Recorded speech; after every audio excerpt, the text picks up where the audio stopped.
Wakeyni bende gisanieri koro ijiwo mar mondo kik gijar tich mora kendo gidonje tije goeko mathoth ma bende ji paro ni inyalo tim mana gi joma chuo kende. Jipo makamaendi ogol koda mama Cyprina Akeyo Olang'o maen Miyo Matimo Tij Bao mar loso sanduku mar joma othoo e gwenge goeko mag Ahero e kaunti ma Kisumu. Ripota marwa oduor gi matut. Mama Cyprina Akeyo Olang'o mong'ere kaka Nyataya osebedo katimo ohala mar bao mar loso sanduku mar joma othoo kuom higni 17 koro. Ohala manochako tok neno kaka mine wetege ne timo tijno ero mar mekanika, gino manomiye mijing'o mar chako ohala makamano. To bao gimano miya donje ahinya analoko gokuyo. Mine moko ne waloko go endara to chako donje e mekanik ma mtoka. Iyudo kosore buoyo loso mtoka koro ne gin joma wapuonjore ni onge tich mijare piny ka bora ni nyalo kelo ni konyruok. Koro maka ni wuoda se yawne taneno koko dhi maber to na donja full ji mang'eny no kong'e na nyalo dhi go maber. Ne paro to tich bao mama ni biro tiyo nade to na biro kang'e gima datimora nade gima timo.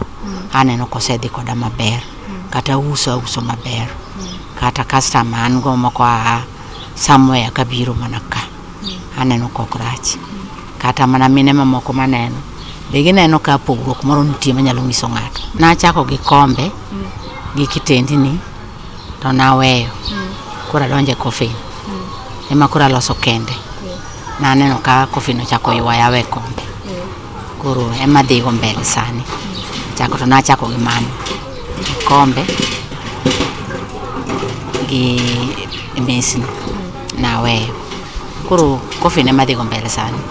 Kaka ng'ama miyo mama Cyprina kata Nyataya wacho ni ohala makamano osekelo ne ber mathoth e ngimane kaluwore ni kowuok e ohala no ero mar loso sanduku mar joma othoo osebedo gi nyalo mar puonjo nyithinde kendo osegero ota.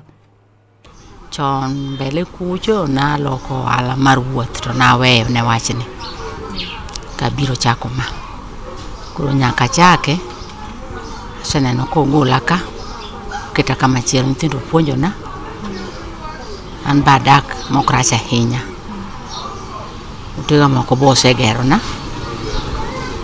mayude matin macham koro rita taneno ka ober mandiko nyaka jotich ango aneno ka kata yor chuda chulo gi ma onge wach moro.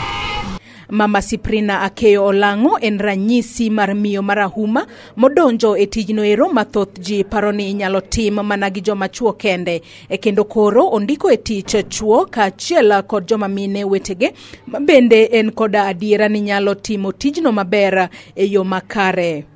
Asepuonjo tie jogan go kare gin mine gitiyo kama kata aonge atieko wuoth to gitiyo gi chime giseng'e gima dhi mbele gi mora an kod gi ka koro aneno ka okrach ahinya. Ojiwo joma mine mondo kik yiera tich to kaber gi tim tich mora manyalo kelo negi yuto kendo nyalo loko ngimagi e yo makare. Ajiwo gi ahinya be kaluwore kaka wan kod gi kata wuok adhi kamoro tich ne lwetgi.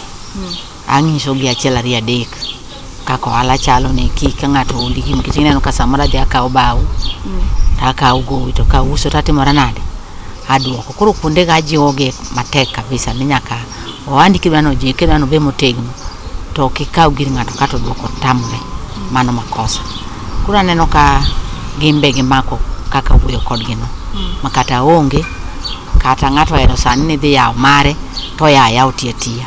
Ne Lolwe TV, nyinga Joyce Oduor.